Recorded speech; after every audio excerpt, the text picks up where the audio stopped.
Rakesh Kumar Meena, assistant professor, government law college Jhalawar. पहले video हमने देखा कि एफआईआर मामले के माध्यम से न्यायालय पर कैसे पहुंचते हैं। अब देखेंगे हम परिवाद मामले, कंप्लेंट वाले मामले न्यायालय में किस प्रकार पहुंचते हैं। सर्वप्रथम देखेंगे क्या असंज्ञेय मामलों में एफआईआर दर्ज कराना आवश्यक है। असंज्ञेय आपराधिक मामलों में एफआईआर दर्ज कराना आवश्यक होता है, जबकि संज्ञेय मामलों में एफआईआर की जरूरत नहीं पड़ती। अगला क्वेश्चन है, परिवाद की सूचना कैसे दी जाती है। परिवाद की सूचना कैसे दी जाती है। धारा 155 सीआरपीसी के अनुसार जब किसी व्यक्ति द्वारा असंज्ञेय अपराध की सूचना पुलिस को देता है तो पुलिस थाने का वारसागत अधिकारी उस इत्तला एफआईआर को रोजनामचे में लिखेगा तो सही, लेकिन पुलिस अधिकारी उससे कहेगा कि वह मजिस्ट्रेट को परिवाद करे। जब किसी परिवाद की सूचना पुलिस थाने को दी जाती है तो जब किस परिवार वाले मामले जैसे असंज्ञेय मामले की सूचना पुलिस अधिकारी को दी जाती है तो सब पुलिस थाने का अधिकारी उससे कहेगा कि उसको रोजनामचे पे लिखेगा तो सही, लेकिन उससे पुलिस अधिकारी से कहेगा कि मजिस्ट्रेट को परिवाद करे। जब अपराधी ने संज्ञेय व असंज्ञेय दोनों अपराध किए होते हैं तो क्या परिवाद किया जा सकता है। इसके बारे में सेक्शन 155 में ये कहा गया है कि यदि अपराधी ने दो अपराध किए हैं, एक संज्ञेय दूसरा असंज्ञेय, तो पूरा मामला संज्ञेय माना जाएगा और परिवाद किसी भी मामले का हो सकता है, चाहे वह संज्ञेय हो या असंज्ञेय। परिवाद क्या होता है। धारा 2D में सीआरपीसी धारा में 2D में परिवाद को परिभाषित किया गया, कहा गया कि परिवाद कार्रवाई के आशय से मजिस्ट्रेट को किया गया कथन कि किसी ज्ञात या अज्ञात व्यक्ति ने अपराध किया है। परिवाद मजिस्ट्रेट को किया जाता है, पुलिस अधिकारी या थाने के अधिकारी को नहीं। ये समझे कि परिवाद क्या होता है। कार्रवाई के आशय से मजिस्ट्रेट को किया गया कोई कथन कि ज्ञात या अज्ञात व्यक्ति ने कोई अपराध किया है, ये परिवाद कहा जाता है। परिवाद मजिस्ट्रेट को किया जाता है, पुलिस अधिकारी थाने को नहीं। हम लोग देखेंगे परिवाद लिखित होता है या मौखिक। क्या यह आवश्यक है कि परिवाद लिखित हो। परिवाद लिखित या मौखिक हो सकता है। परिवाद का कथन सूचना मात्र कथन नहीं है। परिवाद इसलिए किया जाता है कि मजिस्ट्रेट उस पर कार्रवाई करे। अगला क्वेश्चन देखेंगे, क्या यह जरूरी है कि परिवाद में अभियुक्त का नाम बताया जाए। आंसर देखेंगे इसका, परिवाद में अभियुक्त का नाम दर्ज कराया जाना आवश्यक नहीं है। ये जरूरी नहीं है कि परिवाद में अभियुक्त का नाम दर्ज कराया आवश्यक नहीं है, क्योंकि किसी ज्ञात अज्ञात व्यक्ति के विरुद्ध भी परिवाद दायर कराया जा सकता है। क्या पुलिस रिपोर्ट परिवाद होती है। सामान्यतः पुलिस रिपोर्ट परिवाद नहीं होती, मगर सीआरपीसी धारा 2D के जो स्पष्टीकरण दिया गया है उसमें कुछ परिस्थितियों में पुलिस रिपोर्ट परिवाद हो सकती है। जब अन्वेषण संज्ञान अपराध किया गया हो और अन्वेषण के दौरान असंज्ञेय अपराध के सबूत मिलते हों तो पुलिस रिपोर्ट परिवाद कही जाएगी और पुलिस अधिकारी परिवादी। पुलिस रिपोर्ट होती है इस परिस्थिति में जबकि अन्वेषण तो संज्ञेय अपराध पर किया जा रहा है और अन्वेषण के दौरान से असंज्ञेय अपराध के सबूत मिलते हैं तो पुलिस रिपोर्ट जब न्यायालय में पेश की जाती है तो उसको परिवाद कही जाएगा और पुलिस अधिकारी परिवादी। जब परिवाद मजिस्ट्रेट को किया गया हो तो मजिस्ट्रेट क्या करता है। जब परिवाद मजिस्ट्रेट को किया गया हो तो मजिस्ट्रेट क्या करता है। सर्वप्रथम मजिस्ट्रेट धारा 190 के अंतर्गत उस मामले का संज्ञान लेता है।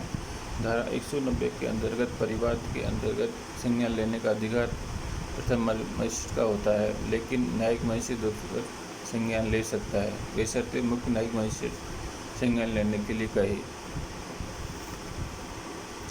आगे देखेंगे, क्या सत्र न्यायाधीश के द्वारा संज्ञान लिया जा सकता है।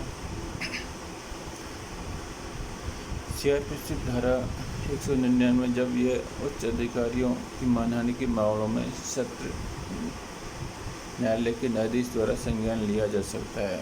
बाकी सभी मामलों में संज्ञान लेने का अधिकार प्रथम वर्ग मजिस्ट्रेट का होता है। सिर्फ एक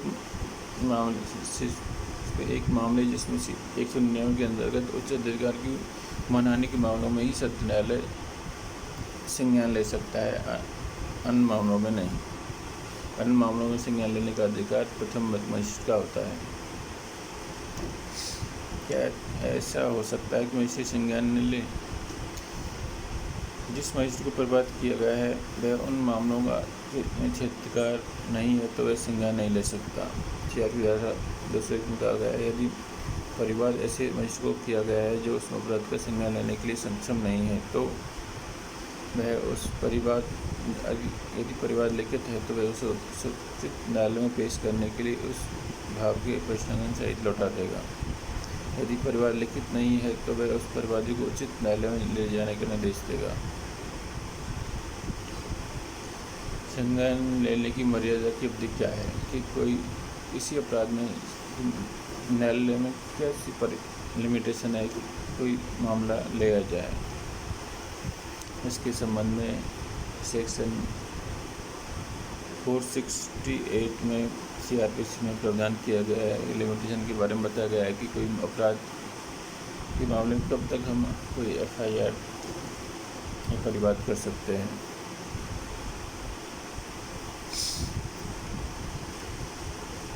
कोड 68 में यह संहिता के अंतर्गत जैसा अन्यथा उत्पन्नित नहीं है। उसके सिवाय कोई न्यायालय धारा 2 के विनिर्दिष्ट व्यवहार के किसी अपराध का संज्ञान परिसीमा काल की समाप्ति के पश्चात नहीं करेगा। जैसे कोई परिसीमा काल के बारे में ये बताया गया है कि यदि अपराध केवल जुर्माने से दंडनीय है तो 6 माह होगा, उसका लिमिटेशन पीरियड 6 माह होगा। फिर 6 माह के अंदर वो परिवाद कर दें। यदि अपराध 1 वर्ष से कम अवधि के लिए कारावास से दंडनीय है, यदि कोई अपराध 1 वर्ष से कम की अवधि के लिए कारावास से दंडनीय है तो उसका लिमिटेशन पीरियड 1 वर्ष होगा। 1 वर्ष में हमको परिवाद या करना ही जरूरी है। यदि अपराध 1 वर्ष से अधिक किंतु 3 वर्ष तक की अवधि के कारावास से दंडनीय है तो लिमिटेशन पीरियड 3 वर्ष होगा। और जो 3 वर्ष से अधिक के मामले हैं उनका कोई लिमिटेशन को कभी भी हम दायर कर सकते हैं। जैसे महिलाओं के संबंधित कोई अपराध है, बच्चों से संबंधित उनके संबंध में भी लिमिटेशन की कोई सीमा नहीं है, हम कोई भी वो मामले दर्ज कर सकते हैं।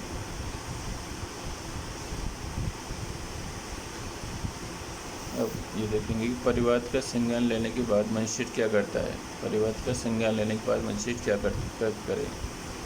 सीआरपीसी धारा 202 के अनुसार यदि मजिस्ट्रेट संज्ञान लेने के बाद अभियुक्त के विरुद्ध आदेश का जारी किया जाना मुलतवी कर सकता है और यह निश्चय करने के प्रयोजन से की कार्रवाई करने के लिए पर्याप्त आधार हैं अथवा नहीं। या तो वह स्वयं ही मामले की जांच कर सकता है या किसी पुलिस अधिकारी द्वारा या अन्य ऐसे व्यक्ति द्वारा जिसको वह ठीक समझे अन्वेषण किए जाने के लिए निर्देश दे सकता है। सेक्शन 202 की उपधारा फर्स्ट के अधीन किसी जांच में यदि मजिस्ट्रेट ठीक समझता है तो साक्षियों का शपथ पर साक्ष्य ले सकता है। अगर किसी मामले में पुलिस थाने में एफआईआर व मजिस्ट्रेट के पास परिवाद पेश कर दिए तो मजिस्ट्रेट क्या करेंगे। यदि किसी मामले में हम पुलिस थाने में एफआईआर भी दर्ज कर दें और मजिस्ट्रेट के सामने भी परिवाद पेश करते हैं तो मजिस्ट्रेट को क्या करता है। सेक्शन इसके बारे में धारा 210 सीआरपीसी में बताया गया है कि ऐसे मामलों में पुलिस की रिपोर्ट आने तक मजिस्ट्रेट को इंतजार करना जरूर पड़ेगा। जब तक पुलिस रिपोर्ट नहीं आ जाती जब तक मजिस्ट्रेट परिवाद पर कुछ संज्ञान नहीं ले सकते। इसके बाद अन्वेषण की रिपोर्ट आने पर जब मामला प्रथम दृष्टया का नहीं होता है तो मजिस्ट्रेट क्या करे। अन्वेषण की रिपोर्ट आने पर जब मामला प्रथम दृष्टया का नहीं होता है तो मजिस्ट्रेट क्या करें? जब कार्रवाई करने का पर्याप्त आधार नहीं है तो मजिस्ट्रेट परिवाद को खारिज कर देगा और ऐसा प्रत्येक मामले में वह ऐसा करने के अपने कारणों को संक्षेप में अभिलेखन करेगा। जांच पूरी होने पर या अन्वेषण पूरा होने पर मजिस्ट्रेट यह महसूस करता है कि मामला प्रथम दृष्टया बनता है तो मजिस्ट्रेट क्या करता है? तो जांच पूरी होने पर या अन्वेषण पूरा होने पर मजिस्ट्रेट यह महसूस करता है कि मामला प्रथम दृष्टया बनता है तो मजिस्ट्रेट क्या करता है?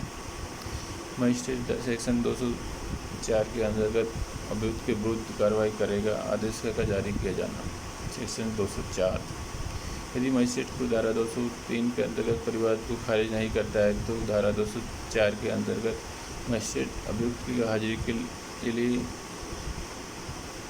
मजिस्ट्रेट यदि वह समन जारी मामला है तो अभियुक्त को समन जारी करेगा। यदि वारंट मामला है तो मजिस्ट्रेट समन या वारंट ठीक समझे जारी कर सकता है। अगर समन मामला है तो मजिस्ट्रेट समन जारी करेगा अभियुक्त के विरुद्ध। अगर वारंट मामला है तो मजिस्ट्रेट ठीक समझे तो समन व वारंट ठीक समझे उनमें दोनों में से कुछ भी जारी कर सकता है। धारा 187 ऐसे मामले में समन जारी करने की शक्ति मजिस्ट्रेट को देती है। धारा 187 CRPC धारा ऐसे मामलों में समन जारी करने की शक्ति मजिस्ट्रेट को देती है। जब अभियुक्त उपस्थित नहीं है तो मजिस्ट्रेट जमानती वारंट जारी कर सकता है। जब अभियुक्त उपस्थित नहीं है तो मजिस्ट्रेट जमानती वारंट जारी कर सकता है। सेक्शन 72 CRPC के अंतर्गत अगर अभियुक्त फिर भी नहीं आया है तो गैर जमानती वारंट जारी कर सकता है।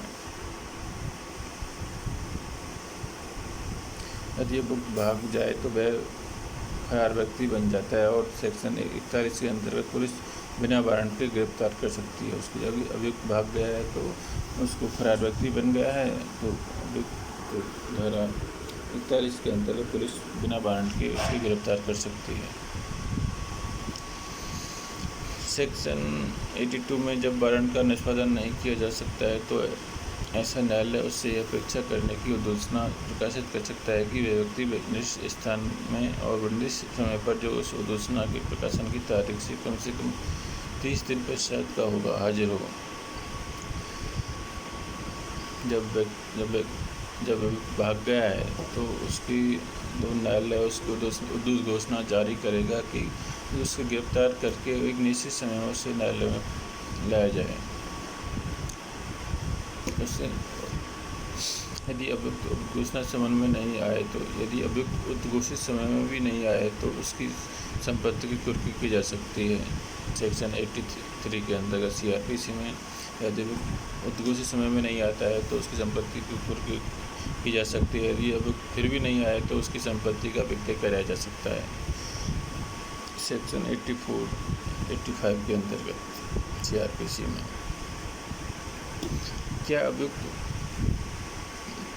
क्या मजिस्ट्रेट अभियुक्त को व्यक्तिगत उपस्थिति होने में छूट दे सकता है? क्या मजिस्ट्रेट अभियुक्त को व्यक्तिगत उपस्थित होने में छूट दे सकता है न्यायालय में? CRPC धारा 205 फर्स्ट के अंदर मजिस्ट्रेट को अभियुक्त को व्यक्तिगत हाजिरी से मुक्ति प्रदान कर सकता है और अपने प्लेट द्वारा हाजिर होने के लिए अनुज्ञा दे सकता है, किंतु मामले की जांच या विचारण करने वाला मजिस्ट्रेट स्वयं के अनुसार कार्रवाई के किसी भी क्रम में अभियुक्त की व्यक्तिगत हाजिरी का निर्देश दे सकता है और यदि आवश्यक हो तो उसे उस प्रकार हाजिर होने के लिए इसमें उसके पूर्व उचित रीति से विवश कर सकता है। जब अभियुक्त न्यायालय के सामने हाजिर होता है या पेश किया जाता है तब उसे क्या बताया जाता है? जब अभियुक्त न्यायालय के सामने हाजिर होता है या पेश किया जाता है तब उसे क्या बताया जाता है? इसके बारे में सेक्शन 251 CRPC के अंतर्गत अभियुक्त को ये उस अपराध की विशिष्टियाँ बताई जाएंगी जिसका उस पर अभियोग है और उससे पूछा जाएगा कि क्या दोषी होने का विवाद करता है या उसकी पुष्टि करना चाहता है, किंतु यथारीति आरोप विचित करना आवश्यक नहीं होगा। समन मामलों में आरोप विचित करने की आवश्यकता नहीं होती है।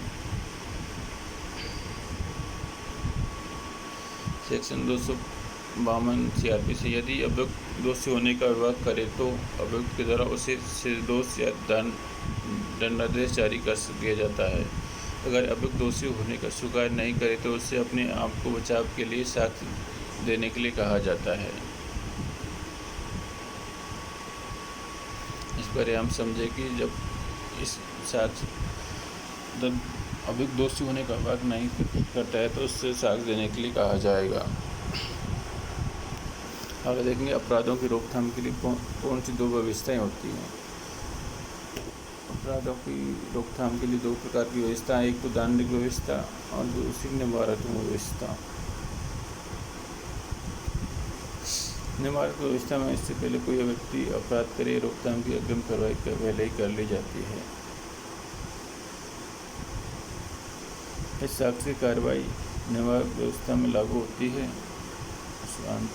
शासकीय कार्रवाई भी निवारक व्यवस्था में भी लागू होती है। दंडक व्यवस्था में जो कार्रवाई की जाती है वो न्यायिक विभाग द्वारा की जाती है, जबकि निवारणात्मक व्यवस्था में शक्ति का प्रयोग कार्यपालक मजिस्ट्रेट कार्यपालिका जिला मजिस्ट्रेट द्वारा किया जाता है।